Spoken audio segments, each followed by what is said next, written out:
Денеска се одбележува како светскиот ден на чајот.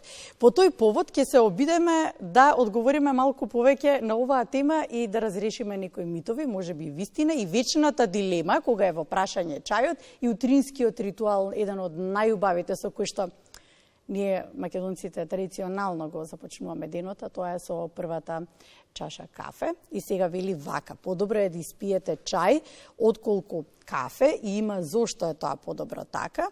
Вика, помалку ќе внесете кофеин, ќе ви биде поубаво будењето, ќе се хидрирате, ќе внесете подобар антиоксиданс и ќе внимавате на чувствителноста на желудникот, на вечната војна помеѓу чајот и кафето и зошто е подобар чајот наспроти кафето и што ќе избереме, разговараме со Надица Илиевска, утро нутриционист. Добро утро. Добро утро. И сега подобар ли е чајот или кафето? Па зависи од потребите, меѓутоа да, сите овие факти стојат. Чајот хидрира, кафето дехидрира. Значи, во принцип, исто така, температурата на чајот е секогаш поблагопријатна од кафето, имајќи во предвид дека или се пие ладно кафе, од оние јаките, или се пие потопло кафе. Чајот е некоја средина која што му годи на дигестивниот тракт.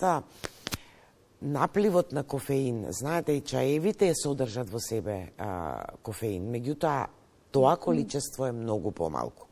Особено зелениот чај, така беше? Зелениот чај зависи кој тип на зелен чај, може и на тоа да се осврнеме. Значи, листовите од зелен чај се консумираат во повеќе од 3-4 манифестации, во зависност од тоа колку се ферментирани, така и различно делување имаат на нашиот дигестивен тракт и воопшто на нашиот организам.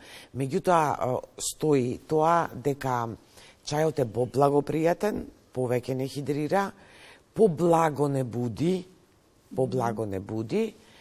и прави, ајде да кажеме, помали промени во метаболизмот, а и на некој начин секоја тревка, односно секој вид на растение, има одредено медицинско делување на нашиот организам, да имаме секогаш во предвид дека многу од лековите медицински кои што ние ги користиме се видоизменети или директно преработени билки, бидејќи дружењето на човекот со чаевите трае колку што е и човекот, додека кафето во нашиот развој, еволуција е дојдено многу покасно.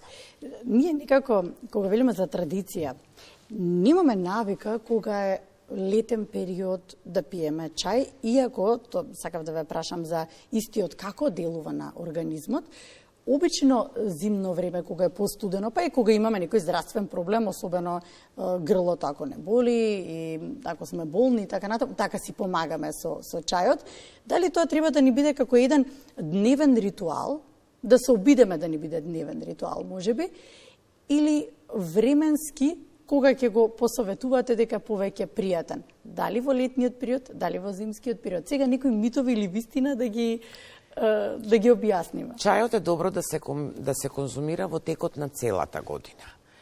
На вистина ние немаме традиција на пиење чај. Многумина од нас чајот го асоцира на, токму како што рековте, на разболување, на настинка, на болки во грлото. Се менуваат работите, поготово со овие навлегувањето на овие глобалните модерни трендови. Па гледам дека доста мача правот, кој што е еден вид на полуферментиран, ајде да кажеме, зелен чај, е многу популарен кај младите. Кај чајот е интересно дека кога треба да го конзумираме, зависи од билката. И доколку другите земји, посебно на истокот, имаат голема традиција на изучување на делувањето на одредени билки на здравјето, и самото пиење чај е еден вид на традиција на која што се посветува внимание, морам да кажам дека чаевите, во зависност од тоа од што се, така и треба да се пијат. Ако сакаме да подобриме дигестија, например, треба да пиеме чај од жалфија, тогаш е подобро чајот од жалфија да го конзумираме пред оброк, затоа што тој ќе помогне во дигестијата, има благотворно дејство кога третираме болести на желудникот Например, ако конзумираме чај од маточина, кој што го смирува нашиот организам, кој што делува на опуштање, тогаш може да се конзумира пред спиење, не точно пред спиење, ночи по завршувањето на дневниот внес на храна. Секогаш треба да имаме на ум дека чаевите всушност, заедно со билките, носат некаков бенефит или пак одредени чаеви не ни одговараат во однос со одредена исхрана или одредена состојба, па дури и расположение. Она што сакам да го нагласаме дека освен камилицата, може би до некаде и нането, но не важи за нането, секој тип на чај треба да се паузира. Што значи тоа? Тоа значи дека не може кантарион да пиете 365 дена во годината. Во оние билки кои што, да кажам, може да се конзумираат постојано, спаѓа камилицата поради антисептичкото делување, потоа исто така тука може да влезе планинскиот чај, потоа може исто така мајчината душица, меѓутоа сите оние кои што имаат подиетотерапевско влијание на нашиот организам, ајдучката трева, зборувам за овие кај нас, хибискусот исто може да се конзумира по долг временски период. Меѓутоа, ајдучката трева, потоа кантарионот, тие треба да се паузираат. Тука ќе ве прашам веднаш за магданос и за увин чај. Добро познати како народни лекувања, некако се пренесуваат од генерација на генерација. Ако имате воспаление од некаков вид, дека тие дополнително помагаат во лекувањето. Тука ја отвараме темата дека и одредени хранливи намирници може да се конзумираат како чај. Тука е магданосот, тука е чајот од брусница, тука е ѓумбирот. Добро. Всушност, тие се хранливи намирници и сега кај овој тип на чаеви, секогаш треба да знаеме дека и не е се за секого.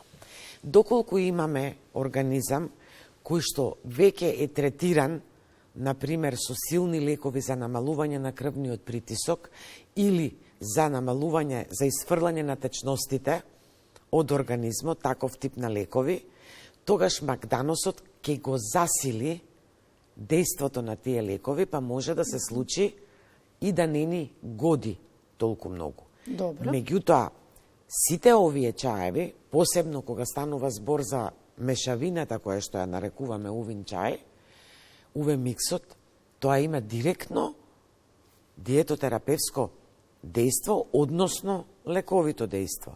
Па честопати ни се посочува и како медицина, тука станува збори за деманозата, например, брусницата. Како дополнување во терапијата. Како дополнување во третманот на одредено заболување. Добро, зборуваме постојано за придобивките. Придобивките напоменавте каде можеме да сгрешиме ако не знаеме, а веќе користиме терапија. И како да забележиме ако чајот не ни годи, кои се ефектите, кои што знаците на телото кои што кажуваат дека не е добар тој за нашиот организам? Голем дел од нашата популација конзумира црн чај. Црниот чај има само речиси 40% помалку кофеин од кафето. Црниот чај, доколку го претераме, доколку е јак, доколку и покрај црниот чај конзумираме и кафе, чувствуваме главоболка, срцебиење. Потоа одредени чаеви имаат хипогликемиско дејство. Значи, влијаат на намалување на гликозата. И доколку ние не конзумираме храна, одредени типови на чаеви може да влијаат на намалување на шеќерот, посебно ако денот го почнуваме. Потоа одредени грчеви во стомакот, например, долготрајно и многу често употреба во големи количини на најдучка трева, знае исто така да даде грчеви во стомакот. Меѓутоа, сепак, количините кои што ние ги конзумираме во однос на чајот, ако го исклучам црниот чај кој што може да биде многу јак, се многу мали. Најчесто грешиме во подготовката на чај. Тука сакав и да ве прашам, оти традиција за некого е да се собира, па има начин како се суши, се подготвуваат билките за чај, и една посебна убавина и мирис почист даваат од кесичка чај, која што ќе ја купиме во маркет. Кој е подобро? Секогаш е подобар природниот чај. Како тој да го подготвиме? Јас не сум стручна во она како треба да се собираат билките за да ја сочуваат својата потентност.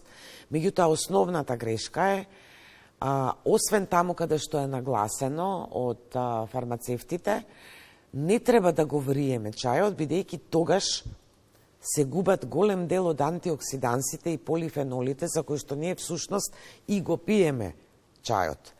Секогаш треба водата да биде зовриена, да биде малку оладена на 80-90 степени и тогаш билката да се потопи.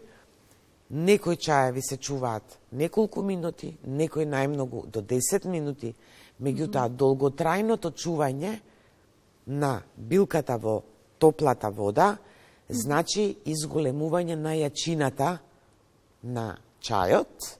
Добро. Што значи дека и тоа треба да го имаме во предвид. И многу често некаде во некој сат, нането ќе го оставиме саат, 2-3, па потоа ќе го конзумираме, тогаш веќе имаме многу јак чај, чајот се отстранува билката и тогаш може да се конзумира. Да, се прецедува па се пие. Важно е да се каже дека постојат научни студии кои што велат дека делувањето на терапевското делување на билката е поголемо доколку го конзумираме во млака или топла состојба, отколку ако го конзумираме во ладна состојба, што многу често прибегнуваме да го правиме за време на лето. Меѓутоа пак летно време е сепак многу поздраво да конзумираме ладни чаеви, да ги мешаме со овошните чаеви, отколку да конзумираме многу кафе, токму поради дехидрирањето на кафето, а хидрирањето кое што ни го дава чајот. И тука се наметнува прашањето колку е доволно во текот на денот една чаша чај? Значи, зависи од чајот, еден благ чај од камилица може да се конзумира неколку пати во денот, може различни видови на чај да се конзумираат. Се популарни се чаевите од овошје, овошните чаеви, апсолутно може да се конзумираат во поголема количина. Јас дори кога сакам да наметнам повеќе пиење на вода, препорачувам овошни чаеви и на крајот, ако сме веќе при крајот, би завршила чајот, да, меѓутоа ве молам без 2-3 лажици шеќер. Бидејќи тогаш веќе на некој начин ги губиме сите благотворни својства, внесувајќи, ајде да кажеме, една гликозна течност во нашиот организам. Сакав во интерес на времето, имаме само уште некои 2 минути, но морам да ги спочитувам доилките, кои што не гледаат рано наутро. И чаевите, особено во тој период кога мајката дои, особено во тој период е потребен и вела дека го потикнува и всушност и создавањето на повеќе млеко, но и ги ублажува тие тегоби после кои што ги има бебенцето. Кои се тие чаеви, која е таа мешавина, само да ги споменеме? Повеќе од една декада има еден став дека ниту бремените жени, ниту доилките треба да пијат секаков тип на чај, баш поради тоа што може да делува непосредно и на доенчето. Постојат специјални чаеви во вид на мешавини, кои што помагаат, и тука морам да нагласам дека мора да бидат препорачани од педијатар, односно од лекар, кога се потребни кај доилката. Може би најбезопасниот начин да се делува на грчевите е оној стариот рецепт на чајот ким или чајот камилица, кој што има смирувачко дејство, кој што треба да го конзумира мајката, а и се првите чаеви кои што се воведуваат кај доенчињата, но сепак мора да биде по препорака на лекар кој ја води бремената жена, доилката и доенчето, педијатрите, бидејќи чаевите имаат делувања кои што не знаеме индивидуално како ќе делуваат кај одредена бремена жена, кај одредена доилка и кај одредено доенче. Ви благодарам.